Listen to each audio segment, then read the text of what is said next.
बिस्मिल्लाहिर्रहमानिर्रहीम। अस्सलाम वालेकुम स्टूडेंट्स, मैं हूं हसन फरीद, आपका फिजिक्स टीचर।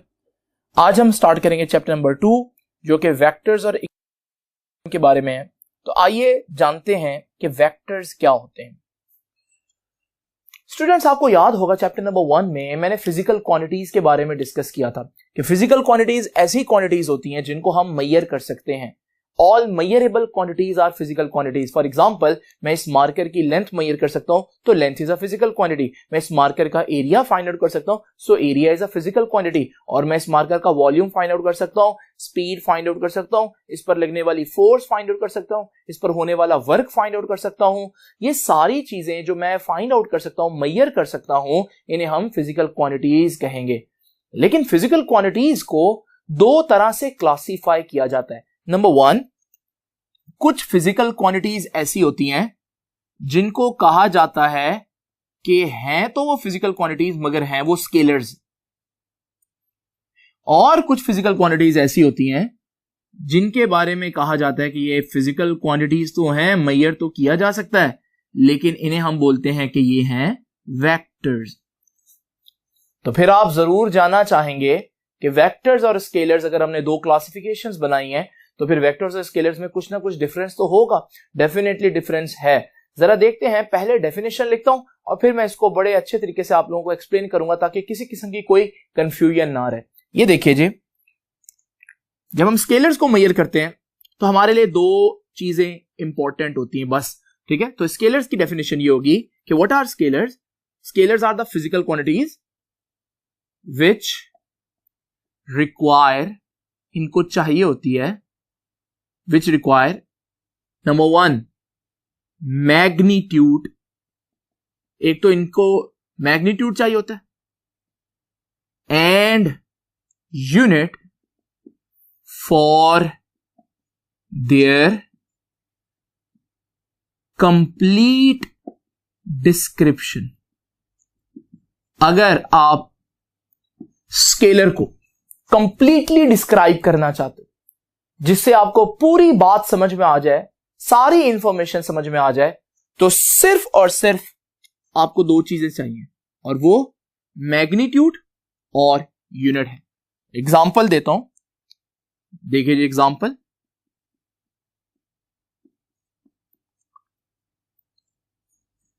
एग्जांपल में हमारे पास डिस्टेंस एक स्केलर क्वांटिटी है। कैसे स्केलर क्वांटिटी है?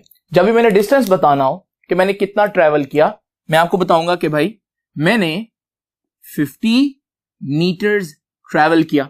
इस 50 मीटर्स के अंदर ये 50 क्या है? मैग्नीट्यूड। और मीटर्स क्या है? यूनिट। और आपको पूरी बात कन्वे हो गई, आपको सब समझ भी आ गया। इसका मतलब ये हुआ कि हमारे पास डिस्टेंस एक स्केलर चीज है जिसके कंप्लीट डिस्क्रिप्शन के लिए, मीनिंगफुल डिस्क्रिप्शन के लिए सिर्फ दो चीजें बताना जरूरी है, मैग्नीट्यूड और यूनिट। अब आप सोच रहे होंगे कि सर क्या कोई ऐसी चीज भी है जिसको हम दो बातें बता दें, मैग्नीट्यूड भी बता दें, यूनिट भी बता दें, फिर भी मीनिंग कन्वे ना हो? तो बिल्कुल ऐसी कुछ चीजें हैं, उन्हें हम बोलते हैं वेक्टर्स। तो वेक्टर्स की डेफिनेशन करना बड़ा आसान है कि वेक्टर्स क्या होते हैं। ये भी फिजिकल क्वांटिटीज हैं। कौन सी? विच रिक्वायर मैग्नीट्यूड, वो मैग्नीट्यूड तो चाहिए होगा इनको, ठीक है। Which require magnitude. Number 2 unit. और अब तीसरी चीज and direction, and direction for complete description. अगर आप इन क्वांटिटीज को कंप्लीट डिस्क्राइब करना चाहते हैं तो फिर आपको दो नहीं बल्कि तीन चीजें चाहिए। दो वही जो स्केलर्स के लिए चाहिए थी, मैग्नीट्यूड, यहां भी मैग्नीट्यूड चलेगा, यूनिट, लेकिन साथ साथ देखिए हमारे पास एक और चीज है जो कि डायरेक्शन है।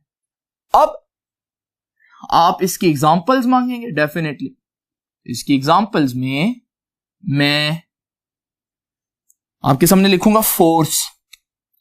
फोर्स भी एक वेक्टर है। क्यों वेक्टर है? क्योंकि जब मैं आपको बोलूंगा कि भाई 50 न्यूटन्स की फोर्स लगी। क्या मीनिंगफुल डिस्क्रिप्शन है ये? 50 मैग्नीट्यूड है, न्यूटन यूनिट भी है, लेकिन जब भी मैं ये बोलूंगा कि 50 न्यूटन फोर्स लगी, आप फौरन पूछेंगे सर किस डायरेक्शन में? एक्स एक्सिस में, वाई एक्सिस में, हॉरिजॉन्टल, वर्टिकल, कुछ ना कुछ पूछेंगे आप। इसका मतलब मुझे बताना पड़ेगा 50 न्यूटन 30 डिग्री नॉर्थ। अब मेरे पास ये एक वेक्टर का मीनिंगफुल डिस्क्रिप्शन है। इसका मतलब ये हुआ कि वेक्टर्स और स्केलर्स में फर्क है। अब आप पूछेंगे सर कि आपने यहां क्यों डायरेक्शन को इन्वॉल्व किया? अगर डायरेक्शन बताना जरूरी है तो डायरेक्शन तो आप यहां भी बता सकते थे। मिसाल के तौर पर मैं ये भी कह सकता था मैंने 50 मीटर ट्रेवल किया 30 डिग्री नॉर्थ में, और ये भी बात सही होती। इसका मतलब ये जानना बड़ा जरूरी है कि डेफिनेशन में तो सबको पता होता है स्केलर और वेक्टर में क्या फर्क है, लेकिन जब हम फिजिकल क्वांटिटी चूज करते हैं हम कैसे डिसाइड करते हैं कि इनको हमने एज ए वेक्टर ट्रीट करना है और इनको हमने एज ए स्केलर ट्रीट करना है, वो भी मैं आपसे अभी डिस्कस करूंगा। लेकिन उससे पहले मैं एक बड़ी इंपॉर्टेंट बात आपको बता दूं, और वो बात यह है कि जब भी हम स्केलर्स को ऐड करते हैं तो याद रखिएगा scalars are added by arithmetic rules। बेटा ये अरिथमेटिक रूल्स क्या होते हैं? बड़ा सिंपल है, नाम शायद पहली दफा सुना हो आप लोगों ने, लेकिन इनको यूज आप बहुत ज्यादा करते हैं। ये बेटा ये जो 2 + 2 = 4 होता है, ये सिंपल अरिथमेटिक रूल है। 2 + 2 4, 3 + 2 5। ये जो एडिशन है बड़ा कन्वेंशनल आम रस्मी मेथड जो है, इसे हम बोलते हैं कि ये कैसा एडिशन है? ये अरिथमेटिक रूल्स हैं। तो आप सोचेंगे सर इसका मतलब वेक्टर्स के लिए क्या कोई स्पेशल रूल्स हैं? बिल्कुल स्पेशल रूल्स होते हैं, और वो हमारे पास कहलाते हैं रूल्स ऑफ वेक्टर एडिशन, जिसे आप लोग 9th 10th में जानते हैं, जिसे मैं एक और नाम देता हूं हेड टू टेल रूल। तो ये है हमारे पास वेक्टर्स को ऐड करने का तरीका। ये क्या तरीका, ये आज का हमारा टॉपिक नहीं है, जस्ट आपको बता रहा हूं कि अभी तक आप पढ़ते हैं 2 + 2 4 होता है, लेकिन जब हम वेक्टर्स की बात करते हैं तो समटाइम्स 2 + 2 4 नहीं होता, क्योंकि यहां पर हम अरिथमेटिक रूल नहीं लगाएंगे। तो आते हैं अपने अभी क्वेश्चन की तरफ। क्या क्वेश्चन था कि सर आप इधर भी डायरेक्शन बता सकते थे लेकिन आपने नहीं बताई, तो इसको हम कैसे रिजॉल्व करेंगे? आइए जरा देखते हैं छोटी सी एग्जांपल से। ये बहुत इंपॉर्टेंट है अगर आप वाकई वेक्टर और स्केलर में फर्क करना चाहते हैं। स्टूडेंट्स, ये मैंने आपके सामने एक छोटा सा सिनेरियो बनाया, जरा देखें। ये डिस्टेंस और डिस्प्लेसमेंट है। अब आप लोग डिस्टेंस और डिस्प्लेसमेंट के बारे में बहुत ज्यादा जानते हैं, 9th और 10th में आप लोग पढ़ कर आए हैं, लेकिन अभी आप थोड़ी देर के लिए अपना ब्रेन वॉश कर दें और सोचें कि आप पहली दफा डिस्टेंस और डिस्प्लेसमेंट पढ़ने जा रहे हैं। आपको नहीं पता इनमें से कौन सा स्केलर है, आपको नहीं मालूम इनमें से कौन सा वेक्टर है, और आज हम ये डिसाइड करेंगे। लेकिन कौन सी क्वांटिटी स्केलर होगी कौन सी वेक्टर होगी, ये डिसाइड करने से पहले हमें स्केलर और वेक्टर का पता होना चाहिए, और वो हम देख चुके हैं। स्केलर्स जिनके लिए डायरेक्शन इंपॉर्टेंट नहीं होती, वेक्टर्स जिनके लिए डायरेक्शन इंपॉर्टेंट होती है। दूसरी इंपॉर्टेंट बात कि डिस्टेंस और डिस्प्लेसमेंट एक्चुअली में होते क्या है, पहले मुझे इनको डिफाइन करना पड़ेगा, फिर मुझे पता चलेगा कि इनको स्केलर्स की तरह ट्रीट करना है या वेक्टर्स की तरह ट्रीट करना है। तो पहले मैं इनको डिफाइन करता हूं। देखें, मैं यहां कोई साइंटिफिक डेफिनेशन की बात नहीं कर रहा, सिर्फ हमने इस चीज की अंडरस्टैंडिंग लेने के लिए मैं इनकी एक आपको बड़ी ही सिंपल डेफिनेशन करता हूं, और वो ये है कि डिस्टेंस हम क्या कहेंगे? डिस्टेंस सिंपल है, how much you have travelled. आपकी आम जिंदगी में जिस तरह से आप डील करते हैं वही लैंग्वेज यूज कर रहा हूं। जब भी मैं पूछूंगा डिस्टेंस क्या है, आप बोलेंगे कि मैंने कितना ट्रैवल किया है, कितना फासला तय किया है, ये डिस्टेंस है। और अब जरा देखते हैं डिस्टेंस क्या बनेगा। ये देखिए जी, ये आपका घर है, इसे मैं बोल देता हूं ये आपका इनिशियल पॉइंट है जहां से आप चलना शुरू करेंगे। ये 1 किलोमीटर के मैंने आपके सामने जो मार्क्स लगाए हैं, आप यहां से चले, मैं पूछता हूं भाई डिस्टेंस कितना हुआ, आप कहेंगे क्या डेफिनेशन बताइए, how much you have travelled, you have travelled nothing, तो आप कहेंगे डिस्टेंस 0 मीटर्स है या 0 किलोमीटर्स है। अब जरा देखिए, आप यहां से यहां पर आ गए, जब आप यहां पर आएंगे मैं आपसे पूछूंगा बताएं भी डिस्टेंस, आप देखेंगे डिस्टेंस, अच्छा डेफिनेशन देखेंगे, डेफिनेशन क्या है, कितना चले हैं आप, तो कितना चले हैं आप यहां से यहां तक 1 किलोमीटर, आप कहेंगे सर डिस्टेंस हुआ 1 किलोमीटर। फिर आप यहां पर आ गए और मैं आपसे फिर से पूछता हूं कि यहां पर आने पर डिस्टेंस कितना है। अब मैं किलोमीटर्स नहीं लिख रहा, ठीक है, तो यहां पर डिस्टेंस आप फिर डेफिनेशन देखते हैं कितना चले, यहां से यहां तक आप 2 किलोमीटर चल गए, और फिर जब यहां होंगे तो आप कहेंगे डिस्टेंस 3 किलोमीटर है, और जब आप यहां होंगे आप कहेंगे डिस्टेंस 4 किलोमीटर है, राइट। अब यहां आती है इंपॉर्टेंट बात, इमेजिन करें आप फौरन ही वापस पलटे, जब आप वापस आएंगे यहां, मैं आपसे पूछता हूं फिर से बताओ भाई डिस्टेंस कितना है। अब आप अपनी डेफिनेशन देखते हैं, आप कहते हैं कि भाई how much I have travelled. अब आप घर से स्टार्ट हुए थे, 1 किलोमीटर चले, फिर 2, फिर 3 और फिर 4, और फिर जब आप इधर पहुंचे तो फिर आपने 5वां किलोमीटर भी ट्रेवल किया, तो आपकी डेफिनेशन के मुताबिक आप मुझे बताएंगे कि डिस्टेंस कितना हुआ 5 किलोमीटर। जब आप इधर जा रहे थे तो आप जो भी ट्रेवल कर रहे थे आप उसको ऐड कर रहे थे, यानी कि पॉजिटिव कंसीडर कर रहे थे, और आपने जैसे ही डायरेक्शन चेंज कर ली, मगर अभी भी आप डिस्टेंस को उसी तरह ऐड कर रहे हैं। जब आप मजीद इधर जाएंगे तो आप कहेंगे मैंने 6 किलोमीटर ट्रेवल किया, जब आप मजीद इधर जाएंगे आप कहेंगे 7 किलोमीटर ट्रेवल किया, यानी कि जब आप इधर जा रहे हैं जो ट्रीटमेंट आप कर रहे हैं बिल्कुल वापस आते हुए भी डायरेक्शन चेंज करने पर भी आपने ट्रीटमेंट में कोई फर्क नहीं डाला। यानी कि डिस्टेंस बाय डेफिनेशन एक ऐसी चीज है जिसको डायरेक्शन रिवर्स होने से कोई फर्क नहीं पड़ता, ऐसी है ना। और अगर कोई फर्क ना पड़े किसी चीज को तो उसको हम क्या कहते हैं कि वो तो स्केलर है। इसका मतलब इसकी डेफिनेशन को जब हम देखते हैं तो हमें पता चलता है यार डिस्टेंस तो स्केलर है। अब डिस्प्लेसमेंट क्या है, मैं ये नहीं कह रही है वेक्टर ही होगा, आइए देखते हैं, पहले तो हम इसकी डेफिनेशन बनाए ना कोई। देखो डिस्प्लेसमेंट की आम सी डेफिनेशन आपको बताता हूं, वो ये है कि आप स्टार्टिंग पॉइंट से कितना दूर हैं। वहां मैंने बोला था आपने कितना फासला तय किया। डिस्प्लेसमेंट क्या है, how far you are from starting point। देखें डेफिनेशन डिफरेंट है, यह भी एक फासला है, यह भी एक फासला है, लेकिन यह बता रहा है आप स्टार्टिंग पॉइंट से कितना दूर है, यह भी एक फासला है, यह बता रहा है कितना आपने ट्रेवल किया। अब जरा देखते हैं, लो जी आप फिर घर से चलते हैं और यही आपका इनिशियल पॉइंट हुआ। जरा सुनते जाइएगा ध्यान से। अब मैं आपसे पूछता हूं कि भाई आप इधर हैं तो आपका डिस्टेंस डिस्प्लेसमेंट कितना है, डी डिस्प्लेसमेंट। आप कहते हैं सर डिस्प्लेसमेंट तो 0 हुआ, क्यों? क्योंकि आपकी डेफिनेशन क्या कह रही है, क्या स्टार्टिंग पॉइंट से कितना दूर है, आप तो स्टार्टिंग पॉइंट के ऊपर खड़े हैं, तो स्टार्टिंग पॉइंट से तो बिल्कुल दूर नहीं है, तो आपका डिस्टेंस हुआ 0 किलोमीटर। अब जरा देखें, आप यहां आ गए, मैं आपसे पूछता हूं भाई जल्दी से बताएं कि आपका डिस्प्लेसमेंट कितना है।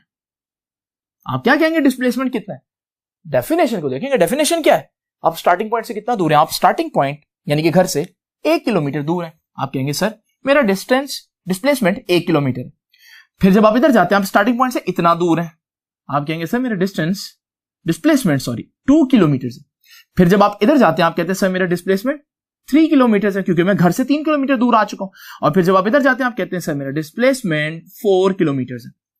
आप कहेंगे सर ये तो बिल्कुल वही चीज होगी जो डिस्टेंस है, जैसे आप यहां ट्रेवल कर रहे थे 1 किलोमीटर, 2 किलोमीटर, 3 किलोमीटर, 4 किलोमीटर, और फिर यहां पर भी आप वही सिनेरियो बना रहे हैं। आप बिल्कुल सही हैं। और अब जरा देखते हैं कि जब ये शख्स मुड़ेगा तो क्या सिस्टम होगा। अब ये शख्स रिवर्स होकर इधर आ गया, मैं आपसे पूछता हूं जल्दी से बताएं डिस्प्लेसमेंट कितना है। अब डिस्प्लेसमेंट की डेफिनेशन देखें, आप स्टार्टिंग पॉइंट से कितना दूर है। जब वो शख्स 1 किलोमीटर वापस आया तो अब आप अपने घर से कितना दूर रह गए, 3 किलोमीटर दूर रह गए। और इसका मतलब यह हुआ कि जैसे ही उस शख्स ने डायरेक्शन रिवर्स की, पहले मैं 1 किलोमीटर ऐड कर रहा था, लेकिन अब मैंने क्या किया, जो किलोमीटर उसने वापसी के रास्ते में कवर किया मैंने उसको नेगेटिव कंसीडर किया और निकाल दिया, सब्ट्रैक्ट कर दिया। इसका मतलब यह हुआ कि डिस्प्लेसमेंट की डेफिनेशन इस तरह से है कि अगर आप डायरेक्शन रिवर्स करेंगे तो आपके फासले जो आप तय करेंगे वो नेगेटिव कंसीडर होंगे, यानी कि ये ऐसा डिस्टेंस है, ऐसा फासला है जिसको डायरेक्शन रिवर्स होने से फर्क पड़ता है, वो नेगेटिव हो जाता है। और जिसको डायरेक्शन रिवर्स होने से फर्क पड़े क्या बोलते हैं, उसको स्केलर बोलते हैं, वेक्टर बोलते हैं, वेक्टर बोलते हैं। तो हम कहेंगे कि बाय डेफिनेशन डिस्प्लेसमेंट एक कैसी क्वांटिटी है, वेक्टर, क्योंकि अगर हम स्केलर की तरह ट्रीट करें तो इसकी डेफिनेशंस पर सही आंसर नहीं आएंगे। तो ये देखिए हमारे पास, आप मजीद इधर आते हैं, मैं कहता हूं डिस्प्लेसमेंट कितना है, आप फिर ये 1 किलोमीटर जो आपने ट्रेवल किया आप निकाल देंगे, आप कहेंगे सर अब स्टार्टिंग पॉइंट से मैं 2 किलोमीटर दूर हूं, तो यहां आपका डिस्प्लेसमेंट 2 किलोमीटर, और फिर यहां आपका डिस्प्लेसमेंट 1 किलोमीटर, और फिर जब आप स्टार्टिंग पॉइंट पर आएंगे डिस्प्लेसमेंट 0 हो जाएगा। ये एक्चुअली रीजन है कि हम एवं नहीं किसी को डिस्टेंस जो है वो वेक्टर स्केलर बोल देते हैं। एक्चुअली जब हम उनकी डेफिनेशन करते हैं किसी भी क्वांटिटी की और फिर हम डेफिनेशन के हिसाब से देखते हैं तो समटाइम्स उनको हमें एज ए वेक्टर कंसीडर करना पड़ता है, समटाइम उनको एज ए स्केलर कंसीडर करना पड़ता है, तब हमारी डेफिनेशन के मुताबिक आंसर्स आते हैं। तो स्टूडेंट्स इसका मतलब डिस्टेंस को मैंने स्केलर में लिखा था, तो यहां पर मैं कुछ और एग्जांपल लिखता हूं आपके सामने, और वो है डिस्प्लेसमेंट। इसी तरह से फोर्स एक वेक्टर क्वांटिटी है जो कि मैं पहले लिख चुका हूं, इसी तरह से वेलोसिटी वेक्टर क्वांटिटी है। अच्छा, वेलोसिटी वेक्टर क्वांटिटी है मगर स्पीड जो है वो स्केलर क्वांटिटी है। तो ये बहुत सी ऐसी डेफिनेशंस हैं, बहुत सी ऐसी एग्जांपल्स हैं जो आपको पता होनी चाहिए। लेकिन अब ये तो पता चल गया वेक्टर कौन से होते हैं, स्केलर कौन से होते हैं, और ये हम कैसे डिसाइड करते हैं। लेकिन अब जरा देखते हैं कि वेक्टर्स को अगर हम कहीं पर मेंशन कर रहे हैं तो उनका सिंबल या उनकी रिप्रेजेंटेशन हम किस तरह से करेंगे। तो आइए जरा देखते हैं कि सिंबॉलिक और ग्राफिकल रिप्रेजेंटेशन हम लोगों ने एक वेक्टर की कैसे करनी है। तो स्टूडेंट्स अभी देखते हैं कि वेक्टर्स को रिप्रेजेंट किस तरह किया जाता है। तो रिप्रेजेंटेशन वेक्टर्स की कैसे होगी, याद रखिएगा स्टूडेंट्स, दो किस्म की रिप्रेजेंटेशंस की बात करेंगे हम। Number 1 symbolic representation. इसका क्या मतलब है ये भी हम डिस्कस करते हैं। यह सिंबॉलिक रिप्रेजेंटेशन। एक होगा जी ग्राफिकल रिप्रेजेंटेशन। तो देखते हैं सिंबॉलिक सिंबल हम कैसे देंगे। मिसाल के तौर पर अगर मैं सिंबल देना चाह रहा हूं तो उसमें एक तरीका हम ये यूज करेंगे कि we will use bold letters. अगर मैं वेक्टर्स की बात कर रहा हूं तो वेक्टर्स की बात करते हुए मैं बोल्ड लेटर्स यूज करूंगा। मिसाल के तौर पर अगर मैं वेक्टर लिखूं, जैसे डिस्प्लेसमेंट का वेक्टर है d और फोर्स का वेक्टर है f, तो मैं ऐसे नहीं लिखूंगा, यूं लगेगा जैसे ये स्केलर क्वांटिटीज हैं, तो यूं नहीं लिखूंगा, बल्कि मैं डिस्प्लेसमेंट के वेक्टर को थोड़ा बोल्ड करके लिखूंगा लाइक दिस, और फोर्स के वेक्टर को लाइक दिस। तो I will use bold letters for vectors और light face letters for scalars. अगर मैं कहीं लाइट फेस करता हूं तो फिर ये स्केलर्स हैं। लेकिन ये इतना अच्छा मेथड नहीं है। उसकी रीजन क्या है, समटाइम हो सकता है आप जो है वो स्केलर लिख रहे हो लेकिन आपके पेन की निब ही या आप कोई ऐसा थिक निब वाला मार्कर यूज कर रहे हो तो दूसरा समझ जाए कि शायद ये वेक्टर्स हैं। इसलिए हमें कोई इससे ज्यादा अच्छा तरीका यूज करना चाहिए, और वो तरीका ये है कि we will use arrow head. ज्यादा अच्छा तरीका यह है कि आप जिस भी वेक्टर क्वांटिटी को रिप्रेजेंट कर रहे हैं आप क्यों ना उसके ऊपर एरोहेड डाल दें। जैसे डिस्प्लेसमेंट है तो आप एरोहेड डाल दें, और फोर्स है तो आप एरोहेड डाल दें। लेकिन जब आप एरोहेड डालेंगे तो फिर आप उनको लाइट फेस ही लिखिएगा। अब ये ना कर दीजिएगा कि आप साथ बोल्ड फेस भी कर दें और एरोहेड भी डाल दें। मेरा इस वजह से बोल्ड है क्योंकि मेरा मार्कर थिक है, लेकिन अगर आप लोग लिखेंगे तो इनमें से कोई एक मेथड यूज करना है, दोनों नहीं। तो ये है सिंबॉलिक रिप्रेजेंटेशन। तो अगर मैं कहीं पर न्यूमेरिकल्स में लिखूंगा कि फोर्स जो है वो 10 न्यूटन्स है तो मैं यूं लिखूंगा फोर्स इज 10 न्यूटन्स, तो फोर्स के साथ वेक्टर का निशान डालूंगा। तो ये तो हो गई सिंबॉलिक रिप्रेजेंटेशन। अब जरा डिस्कस करते हैं कि ग्राफ पे आप किस तरह से ये करेंगे। तो स्टूडेंट्स हमारे पास ग्राफिकल रिप्रेजेंटेशन बड़ी सिंपल है। ग्राफ में हम दो चीजें यूज करेंगे। Number 1 we will use a tail and a head. हम एक एरो बनाएंगे जिसकी एक टेल होगी और एक हेड होगा उस वेक्टर को ड्रॉ करने के लिए। मिसाल के तौर पर टेल क्या बताएगी, टेल बताएगी मैग्नीट्यूड। मैग्नीट्यूड, और एरो हेड क्या बताएगा, डायरेक्शन। मिसाल के तौर पर जरा देखिए, मैं एक वेक्टर ड्रॉ करता हूं आप लोगों के सामने, और वेक्टर है कुछ इस तरह से कि मैं फोर्स यहां तो लिखकर बता रहा था ना 10 न्यूटन है, मैं आपके सामने बना देता हूं कि ये फोर्स है 10 न्यूटन। तो ये जो टेल है ये उसका 10 न्यूटन का मैग्नीट्यूड 10 शो करे, और ये जो हेड है ये इस डायरेक्शन में, इसका मतलब बता रहा है कि फोर्स इधर को लग रही है। और अगर मैग्नीट्यूड कम होगा तो आप उस वेक्टर को डेफिनेटली छोटा बनाएंगे, जैसे ये इससे हाफ साइज में है, इसका मतलब ये बता रहा है कि फोर्स उधर कोई लग रही है, लेकिन कितने न्यूटन, 5 न्यूटन। तो टेल की जो लेंथ है वो क्या बताएगी, टेल की लेंथ बताएगी कि उसका मैग्नीट्यूड कितना है। यहां एक बड़ी इंपॉर्टेंट बात जरा तवज्जो कीजिएगा, मिसाल देता हूं, हमारे पास अगर मैं यहां से फैसलाबाद तक जाता हूं और मैं 300 किलोमीटर ट्रैवल करता हूं, और मैंने इसको वेक्टर ड्रॉ करना है कि मैंने 300 किलोमीटर डिस्प्लेसमेंट कवर किया, तो 300 किलोमीटर तो आपकी बुक के ऊपर, आपकी कॉपी के ऊपर आ ही नहीं सकता। इस सूरत में हम क्या करते हैं, we choose a suitable scale. हम एक सूटेबल स्केल चूज करें, एक ऐसा स्केल चूज करेंगे जिससे हम उस चीज को ड्रॉ कर सकें। मिसाल के तौर पर मैं यहां पर कहता हूं कि सपोज करें, एग्जांपल दे रहा हूं कि 1 सेंटीमीटर का मतलब है 100 किलोमीटर्स। तो अगर मैंने लाहौर से फैसलाबाद तक का वेक्टर ड्रॉ करना है, तो मैं सिंपल क्या करूंगा,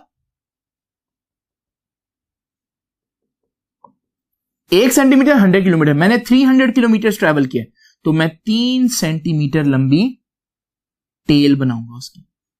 तो ये हमारे पास एक सूटेबल स्केल भी बहुत इंपॉर्टेंट होता है। लेकिन अब यहां इंपॉर्टेंट बात यह है कि क्या सिर्फ इतना डाटा काफी है अगर आप वेक्टर्स को ड्रॉ करना चाहते हैं? तो बिल्कुल ऐसा नहीं है। उसकी रीजन मैं भी आप लोगों को बताता हूं। तो स्टूडेंट्स अब जरा देखिएगा हमारे पास अगर मैं आपसे एक क्वेश्चन पूछूं, मैं आपको ये सारी इंफॉर्मेशन दे देता हूं जैसे मैंने पहले बताया कि आपके पास एक फोर्स है, फोर्स को छोड़ते हैं हम इसको डिस्प्लेसमेंट समझ लेते हैं। मैं आपको कहता हूं भाई 50 मीटर 30 डिग्री नॉर्थ में जाना है और आप मेरे घर तक पहुंच जाएंगे। क्या आप पहुंच जाएंगे? ऐसा नहीं होगा। उसकी रीजन क्या है? क्योंकि अगर आप 50 मीटर ट्रैवल करेंगे 30 डिग्री नॉर्थ, आपको सारी चीजें मैंने बताई हैं, लेकिन मैंने एक बात नहीं बताई, और वो क्या है? वो ये कि भाई हमने स्टार्ट कहां से करना है। जब मैं आपको ये कहूंगा कि भाई जब आप डाकखाने के पास आ जाओ, पोस्ट ऑफिस के पास आ जाओ, फिर आपने 30 डिग्री नॉर्थ और 50 मीटर्स ट्रैवल करना है, फिर ये चीज आपकी समझ में आएगी और आप मेरे घर तक पहुंचेंगे। तो यानी कि हमें कोई एक रेफरेंस पॉइंट जरूर चाहिए ताकि हम वहां से स्टार्ट करें। तो अब जरा देखते हैं वो रेफरेंस पॉइंट क्या है। ये देखिए स्टूडेंट्स, हमारे पास वेक्टर्स को ड्रॉ करने से पहले हम दो हॉरिजॉन्टल और वर्टिकल लाइंस ड्रॉ करते हैं, और ये दो हॉरिजॉन्टल और वर्टिकल लाइंस जो हैं उन्हें हम बोलते हैं कि ये एक्स एक्सिस और वाई एक्सिस है। याद रखिएगा, हम एक्स एक्सिस की जो राइट साइड पर वैल्यूज हैं पॉजिटिव वैल्यूज लेंगे, और एक्स एक्सिस की लेफ्ट वैल्यूज को नेगेटिव वैल्यू कंसीडर करेंगे। इसी तरह से वाई एक्सिस पर जो अपवर्ड वैल्यूज हैं उनको हम पॉजिटिव कंसीडर करेंगे, और वाई एक्सिस पर जो डाउनवर्ड वैल्यूज हैं उनको हम नेगेटिव कंसीडर करेंगे। तो ये है हमारे पास एक ऐसा सिस्टम जिसमें हमने एक्स एक्सिस और वाई एक्सिस बनाया है। याद रखिएगा, एक्स एक्सिस और वाई एक्सिस जिस पॉइंट पर मिलते हैं ये पॉइंट कहलाता है ओरिजिन, और ज्यादातर वेक्टर्स हम इसी पॉइंट के रेफरेंस से ड्रॉ करते हैं। तो वो जो मैं रेफरेंस पॉइंट की बात कर रहा था वो हमारा ये रेफरेंस पॉइंट है, इसे हम बोलते हैं कि ये ओरिजिन। अब दूसरी इंपॉर्टेंट बात यहां देखने वाली है, वो ये है कि ये जो पूरा हमारा सिस्टम है इसको हम दो नाम देते हैं जो कि आप लोगों ने ऑब्जेक्टिव के लिए याद रखने। पहला नाम देते हैं कि रेक्टेंगुलर कोऑर्डिनेट सिस्टम,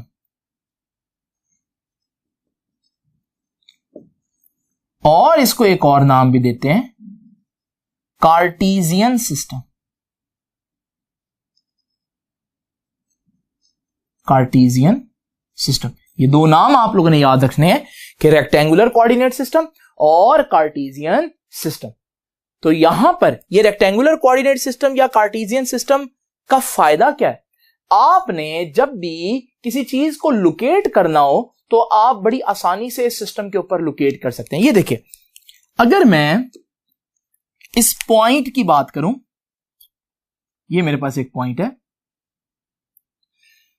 मैं आपसे पूछता हूं इस पॉइंट के कोऑर्डिनेट्स बताएं। जब भी मैं वर्ड बोलूंगा ना कोऑर्डिनेट्स, जो कि यहां पर भी आया है, कोऑर्डिनेट का वर्ड आप लोगों ने याद रखना है सिंपल अल्फाज में एड्रेस। कोऑर्डिनेट का मतलब होता है एड्रेस। मैं आपसे पूछना चाह रहा हूं इस पॉइंट का एड्रेस, यानी मैं यहां पर जाना चाहता हूं, मैं कैसे जाऊं? आप कहेंगे सर आप ऐसा करें, 2 पॉइंट्स एक्स एक्सिस में जाएं और फिर 4 पॉइंट वाई एक्सिस में जाएं, आप इस पॉइंट पर पहुंच जाएंगे। इसका मतलब इस पॉइंट का एड्रेस क्या होगा? एड्रेस मतलब कोऑर्डिनेट्स क्या होंगे? एक्स एक्सिस का एड्रेस पहले लिखेंगे, एक्स एक्सिस में आपने कितना ट्रैवल किया इस पॉइंट तक जाने के लिए 2, और फिर वाई एक्सिस में कितना ट्रैवल किया इस पॉइंट तक जाने के लिए 4।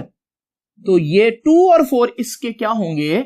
कोऑर्डिनेट्स। यहां से हम एक और अंदाजा लगा सकते हैं, ये जो ओरिजिन है इसके फिर कोऑर्डिनेट्स क्या बनेंगे? इसके कोऑर्डिनेट्स तो 0 0 होंगे, क्योंकि आप ऑलरेडी इसी पॉइंट पर खड़े हैं और इसी पॉइंट पर जाने के लिए आपको कुछ भी ट्रेवल नहीं करना, ना ही एक्स एक्सिस में ना ही वाई एक्सिस में। तो जब भी मैं किसी चीज के कोऑर्डिनेट्स पूछूंगा तो आप लोग देखेंगे कि उसमें आप एक्स एक्सिस में कितना ट्रेवल करेंगे और वाई एक्सिस में कितना ट्रेवल करेंगे।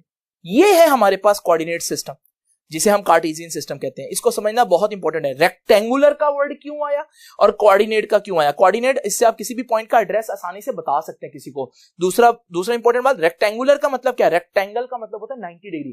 तो दोनों एक्सिस एक दूसरे को 90 डिग्री पर कट कर रहे हैं। अब जरा देखिए नेक्स्ट इंपॉर्टेंट बात, यहां डेफिनेशन आती है एक बड़ी इंपॉर्टेंट, और वो डेफिनेशन है प्लेन वेक्टर। प्लेन वेक्टर, ये प्लेन वेक्टर क्या होता है इसको भी मैं आप लोगों के सामने एक्सप्लेन करता हूं, लेकिन आइए इसको हम एक आसान सी एग्जांपल से जरा देखते हैं। स्टूडेंट्स ये देखिए, हमारे पास एक तितली जो है, एक बटरफ्लाई जो है, वो दीवार पर बैठी। मैं इस बटरफ्लाई का एक वेक्टर ड्रॉ करना चाहता हूं ताकि मुझे पता चले कि बटरफ्लाई एग्जैक्ट किस जगह पर है। सबसे पहले तो मेरे पास एक्स एक्सिस और वाई एक्सिस होने चाहिए। अब मुझे मालूम है कि अगर इस तितली तक पहुंचना है तो अगर मैं दीवार पर थोड़ा सा एक्स एक्सिस में जाऊं और फिर वर्टिकल वाई एक्सिस में जाऊं तो मैं इस पॉइंट तक पहुंच जाऊंगा। यानी कि इस तितली का एड्रेस जो है उसके लिए कितने पॉइंट्स जरूरी हैं? तो आप कहेंगे सर 2 पॉइंट्स, एक एक्स एक्सिस और एक वाई एक्सिस। और फिर मैं ये वेक्टर बनाऊंगा। ये वेक्टर सिर्फ 2 पॉइंट्स की मदद से बना है, यानी इस वेक्टर के लिए 2 कोऑर्डिनेट्स और 2 एक्सिस, एक्स एक्सिस और वाई एक्सिस इंपॉर्टेंट है। ऐसा वेक्टर जो सिर्फ 2 एक्सिस से बन जाए उसे हम बोलते हैं ये एक 2D वेक्टर है या प्लेन वेक्टर है। तो what is a plane vector? Number 1 उसके लिए जरूरी है 2 कोऑर्डिनेट्स और 2 ही एक्सिस चाहिए होते हैं। प्लेन वेक्टर का एक और नाम याद रखिएगा, 2D वेक्टर। 2D वेक्टर क्यों भला बोला इसको 2D वेक्टर? नाम बता रहा है 2D, 2 डायमेंशंस, 2 एक्सिस। अब जरा देखिए, जैसे मैंने वो एग्जांपल लिया भी, तो मैं ये एक वेक्टर ड्रॉ करता हूं। ये कैसा वेक्टर है? आप देखेंगे कि इस वेक्टर को सिर्फ इस वेक्टर के लिए 2 एक्सिस चाहिए, 2 और 4। तो हमारे पास ये एक 2D वेक्टर है या एक प्लेन वेक्टर है। यहां ये एंगल बहुत इंपॉर्टेंट है। तो ये एंगल जो है इसे हम बोलते हैं थीटा। तो इसका मतलब प्लेन वेक्टर के 2 कोऑर्डिनेट्स होंगे, 2 एक्सिस होंगे और एक एंगल थीटा होगा। थीटा को ऐसे लिखते हैं। और ये थीटा क्या कोई भी एंगल हो सकता है? हरगिज नहीं। थीटा की एक बड़ी ही जो कह लें स्ट्रिक्ट डेफिनेशन है, वो डेफिनेशन कुछ इस तरह से कि थीटा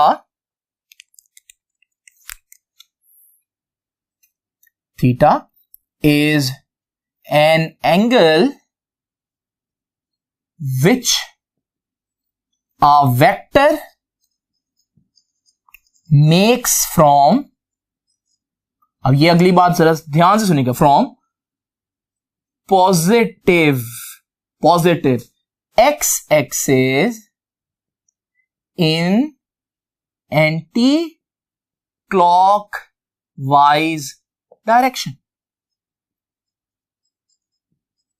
यानी कि अगर मैं यहां से एक एंगल बना दूं, ये वेक्टर है और इस वेक्टर तक मैं एक एंगल बनाता हूं, ब्लैक में शो करूंगा ये एंगल, क्या मैं इसको थीटा बोल सकता हूं? है तो ये एक्स एक्सिस से वेक्टर तक, लेकिन ये कौन सा एक्स एक्सिस है? ये तो नेगेटिव एक्स एक्सिस है, लेफ्ट वाला। इसका मतलब नेगेटिव एक्स एक्सिस से नहीं, वो क्या कह रहा है, दो शर्तें बता रहे हैं, पॉजिटिव एक्स एक्सिस से और एंटी क्लॉकवाइज। तो पॉजिटिव एक्स एक्सिस ये है और ये देखिए एंटी क्लॉकवाइज, घड़ी के ऑपोजिट डायरेक्शन में ऐसे ही जाएगा ना, तो ये थीटा है, ये थीटा नहीं होगा। तो इसका मतलब मैथमेटिक्स में तो आप किसी भी एंगल को थीटा कह सकते हैं ना, लेकिन फिजिक्स में आप किसी भी एंगल को थीटा नहीं कह सकते, बल्कि बड़े स्पेसिफिक एंगल है जिनको आप थीटा बोल सकते हैं, और वो एंगल जो है वो पॉजिटिव एक्स एक्सिस से बनेगा और एंटी क्लॉकवाइज डायरेक्शन में बनेगा। आप आज की आखिरी बात डिस्कस करते हैं और वो है कि प्लेन वेक्टर की जगह कोई और वेक्टर भी होता है, तो जरा देखते हैं। स्टूडेंट्स, फिर से इमेजिन करें कि हमारे पास एक तितली है, लेकिन ये तितली जो है ये दीवार पर बैठी नहीं है, बल्कि दीवार से थोड़ा सा आगे उड़ रही है और मैं इस तितली तक पहुंचना चाहता हूं। आपको मालूम है पहले तो मेरे पास एक्सिस होने चाहिए, एक्स एक्सिस, वाई एक्सिस, और यहां पर मुझे एक और एक्सिस चाहिए होगा, वो मैं बताता हूं क्यों। अब जरा देखिए, मैं एक्स एक्सिस में गया और फिर मैं वाई एक्सिस में ऊपर जाऊंगा। जब मैंने देखा मैं वाई एक्सिस में भी चला गया हूं, लेकिन मैं तितली तक नहीं पहुंचा। इसका मतलब दो कोऑर्डिनेट्स काफी नहीं है, तो मुझे क्या करना पड़ेगा, मुझे इस प्लेन से बाहर को ट्रैवल करना पड़ेगा, यानी कि z एक्सिस में ट्रैवल करना पड़ेगा, फिर जाकर मैं तितली तक पहुंचूंगा। इस सूरत में इसके तीन कोऑर्डिनेट्स हुए, एक्स एक्सिस का एड्रेस बताएगा, वाई एक्सिस का, और z कोऑर्डिनेट z एक्सिस का एड्रेस बताएगा। और ऐसा वेक्टर अगर मैं ड्रॉ करूंगा तितली तक, ये ऐसा वेक्टर है जो तीन एक्सिस की मदद से या तीन कोऑर्डिनेट्स की मदद से ड्रॉ हुआ है, इसे मैं 2D वेक्टर नहीं कह सकता, इसे मैं 3D वेक्टर कहूंगा, और इसका एक और नाम है स्पेस वेक्टर। स्पेस से बच्चे कंफ्यूज हो जाते हैं कि शायद ये स्पेस में बनता है वेक्टर, ऐसा नहीं है, बल्कि ये स्पेस वेक्टर इस वजह से क्योंकि ये 3D वेक्टर है। दूसरी बात, अगर आप यहां पर एंगल्स देखेंगे तो इसका एक एक्स एक्सिस से एंगल बनेगा, एक वाई एक्सिस से बनेगा और एक जेड एक्सिस से बनेगा, और इनको हम अल्फा, बीटा और गैमा का नाम देंगे। तो 2D वेक्टर के लिए सिर्फ एक एंगल थीटा चाहिए था, लेकिन इसके लिए हमारे पास तीन एंगल चाहिए, अल्फा, बीटा और गैमा। तो इसका मतलब अगर मैं बताऊं कि एक प्लेन वेक्टर क्या है, तो बड़ी सिंपल बात है कि एक प्लेन वेक्टर बेसिकली एक 3D वेक्टर है। इसके लिए कितने कोऑर्डिनेट्स चाहिए? 3 कोऑर्डिनेट्स चाहिए, और इसके लिए 3 एक्सिस भी चाहिए, एक्स वाई जेड, और इसके लिए 3 एंगल्स चाहिए जिनको अल्फा, बीटा और गैमा बोलेंगे। याद रखिएगा, अल्फा कहां से बनेगा? एक्स एक्सिस से। बीटा कहां से बनेगा जी? वाई एक्सिस से। और गैमा जेड एक्सिस से। स्टूडेंट्स, आज की आखिरी बात बता दूं, आपके सामने फिर से रेक्टेंगुलर कोऑर्डिनेट सिस्टम ड्रॉ करता हूं, लेकिन 3D के लिए। अब 2 axis, x axis, y axis, और तीसरा एक्सिस जेड एक्सिस। तो ये एक्स, वाई एक्सिस और जेड एक्सिस। लेकिन स्टूडेंट्स, ये एक्सिस इधर को नहीं है, ये एक्चुअली में out of the white board है। यानी अगर मैं 3D में इमेजिन कर रहा हूं, ये तीनों जो है ना एक्सिस इस तरह से, और ये तीनों एक दूसरे पर 90 डिग्री है, देख रहे हैं ना आप। लेकिन अब मसला क्या है कि मैं एक्चुअली में इस वेक्टर को इधर बना नहीं सकता, इस वजह से मैं इसको इधर बना देता हूं। तो ये एंगल ऐसे लगता है जैसे ये 90 नहीं है। अगर आप 3D में देख रहे थे, जैसे जो मैंने अभी दिखाया, उसमें ये सारे एंगल 90, तो x axis, y axis, z axis तीनों 90 डिग्री पर है। और आखिरी बात ये आपको बताता चलूं कि यहां पर बच्चे एक और कंफ्यूजन देखते हैं। बच्चे कहते हैं सर बुक में गलती है। भला क्या सर, इधर एक्स एक्सिस इधर बना हुआ है और ये वाई एक्सिस है, और इवन समटाइम एक्स एक्सिस इसको बोल देते हैं। ये गलती नहीं है बच्चों, एक्स वाई जेड सिर्फ हमने नाम देने, इससे कोई फर्क नहीं पड़ता। हम एक्स वाई जेड जो है इसको एक्स नाम दे दें, वाई इसको नाम दे दें, कोई प्रॉब्लम नहीं है इसमें। तो समटाइम आपको बुक जो है वो हॉरिजॉन्टल एक्सिस को एक्स नहीं बोलेगी, तो आप लोगों ने परेशान नहीं होना, ये एक सिंपल कन्वेंशन है, इसको हम चेंज भी कर सकते हैं। ये था हमारा आज का आर्टिकल। आई होप कि आपको थोड़ा सा क्लैरिटी हुई होगी कि वेक्टर्स और स्केलर्स में बेसिक डिफरेंस है किस चीज का, और वेक्टर्स को ड्रॉ करने के लिए क्या चीजें इंपॉर्टेंट है। तो ये कोऑर्डिनेट्स और ये सारी चीजें आपको पता होनी चाहिए। नेक्स्ट टाइम हम पढ़ेंगे वेक्टर्स की कुछ बड़ी ही फेमस टर्म्स और वेक्टर्स की टाइप्स को, और आपसे मुलाकात होगी नेक्स्ट लेक्चर में। तब तक के लिए